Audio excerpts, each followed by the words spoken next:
Welcome to the Know, I'm Ashley Jenkins. I'm Mica Burton. Are the holidays getting you down? Just the thought of having dinner with your family make you want to curl up into a ball because your mom's going to ask you why you don't have a girlfriend or, a boyfriend or just a friend. I mean, you're here watching this video, so. Never fear, Dead Rising has returned for a new Christmas-themed installment. Because when I think of shopping for gifts in an overcrowded mall, my thoughts naturally turn to murder.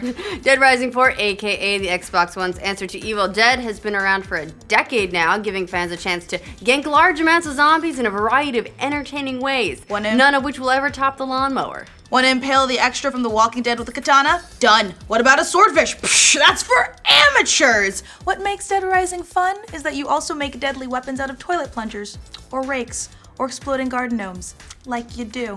So, what's the reception for the franchise's fourth installment been like? Well, on Metacritic, it's got a respectable 76, which is basically in the range that the last two games have received. Dead Rising 3 got a 78, and the second game scored a 79. So that will give you an idea how it is in terms of overall quality compared to its predecessors. On the upper end of the spectrum, Attack of the Fanboy gave it a 90, Games Machine gave it an 83, and IGN gave it an 81. Destructoid rated it a 75, GameSpot gave it a 70, and GamesBeat was on the low end with a 60. GamesBeat not feeling it. Well, they had some problems with it technically, but we'll get to that. Alright, overall, reviewers liked the return of protagonist Frank West and the storyline, but Dead Rising 4 got docked for being too easy and having some really weird bugs. The game starts off with the return of Frank West, a photojournalist who doesn't mind telling you that he's covered wars, who returns to Willamette, Colorado during the Christmas holiday, and of course the town has been overrun by zombies. Again. And he covered wars, you know. The return of Frank West in his cocky, wisecracking style will definitely be cheered by fans who didn't take to Chuck Green in Dead Rising 2 and Nick Ramos in the third game. Neither was able to match West's popularity, which is probably why developer Capcom Vancouver brought West back this time. Dead Rising 4 is set 16 years after the first outbreak in Willamette, and West has to again discover the cause. Since he's a photographer, the camera naturally comes into play, with the game requiring players to snap pictures of certain situations. And since this is 2016, you can even take selfies with a horde of zombies in the background. Modern technology. Hashtag no filter, everybody. That's just great. Frank West is now a millennial. Oh yeah. The next sequel will probably have its own version of Snapchat where you can put a dog filter on zombies just before blowing their heads off. You make the joke, but given the masks in the first game, it could happen, and it would be fun. I would love to see that. While Dead Rising 4 still features open world gameplay, this time the game design doesn't have a timer or a campaign co-op gameplay, and the voice actor for Frank West also different, which has unsettled a lot of longtime fans of the franchise. But hey, Splinter Cell survived a voice change. Kind of. Actually, come to think of it, where is Splinter Cell these days? Moving along. Vocal gymnastics aside, this is still Dead Rising, and the game's main fun is coming up with new and exciting ways to remove a zombie's head from its body. Attack of the Fanboy wrote in its review that there's a constant sense of wonder as you wander the game's world, as just about anything can be used as a weapon and then be turned into something completely outrageous. I mean, earlier I heard something about an exploding garden gnome, so that sounds pretty outrageous to me. There's more. There are more than 50 combo weapons in the game, plus now you can craft them on the fly rather than having to take everything to a workbench like in the second game. Whether you've created an electrified axe or a toy Santa that spits acid, new combo weapons consistently provide fleeting bursts of concentrated joy, GameSpot's reviewer wrote.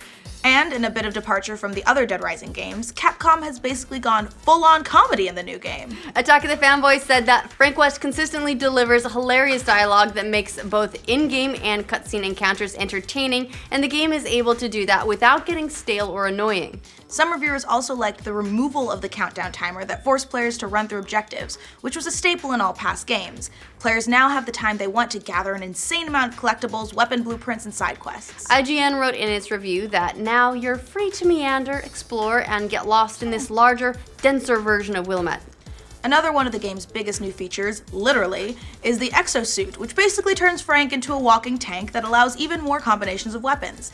While reviewers liked the addition, there was some criticism that it made the game too easy. Actually, that's probably the biggest knock on Dead Rising. It's not tough enough. There's no difficulty level selection, which is kind of a surprising omission given the hardcore charm of the earlier games. And you've got tanks no time limit. Come on, I want more hordes of mindless creatures to kill. GameSpot's review noted that this lack of difficulty, saying, "I've always had plenty of health and weapons, and armed enemy soldiers seemed nearly as brain dead as the undead. Honestly, the hardest part of Dead Rising 4 is trying to pick a specific item up when it's situated too near a pile of other objects." That's the biggest difficulty? Oh. Oh boy. Welp. GameSpeed also noticed the easy gameplay. Writing Dead Rising 4 doesn't want you to fail. Even if you wanted to, you can't change the difficulty level. I only died 3 or 4 times, and all of those deaths came from a challenging point toward the end of the game. Huh. The game also got knocked for some weird bugs. Attack of the Fanboy noted that one boss fight didn't start properly, forcing the reviewer to restart the game. It also crashed twice for GameSpeed's reviewer, hence the lower score on the spectrum. But maybe the strangest glitch during the game's last mission, which was missing half of its dialogue and subtitles. The characters still mouthed the words, but nothing came out, according to GameSpeed. Yikes, like a bad kung fu movie. Or a great kung fu movie. Or a great kung fu movie.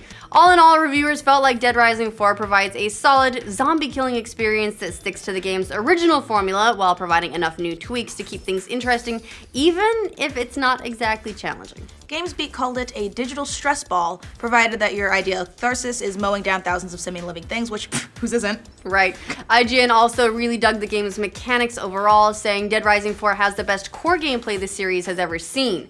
They continued, "Its inventive and humorous ways to put down the dead are something I still haven't tired of, and its surprisingly interesting plot is more than just a zombie killing delivery system. But let's be clear, it's also a zombie killing delivery system." Which is very important.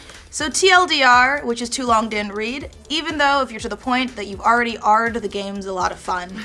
The crazy weapon combinations are a good time, and it's good to have Frank back, but beware the glitches, and if you enjoy the countdowns or more challenging difficulty aspects of the earlier games, know that those are missing here. And they're also very intentional, because the developers have said that the reason they've changed this game up so much is because they need to appeal to new people so they can make 5, 6, and 7. But also, you're killing zombies. What more do you want? Challenge? Dead Rising 4 comes out for Xbox One and PC tomorrow, so not too long to wait if you are thinking about getting it. What do you guys think about the reviews for the game? Are you planning on picking it up? Let us know in the comments. And for all things Dead Rising and, well, let's be honest, zombies, like this video and subscribe to The Know. Zombies.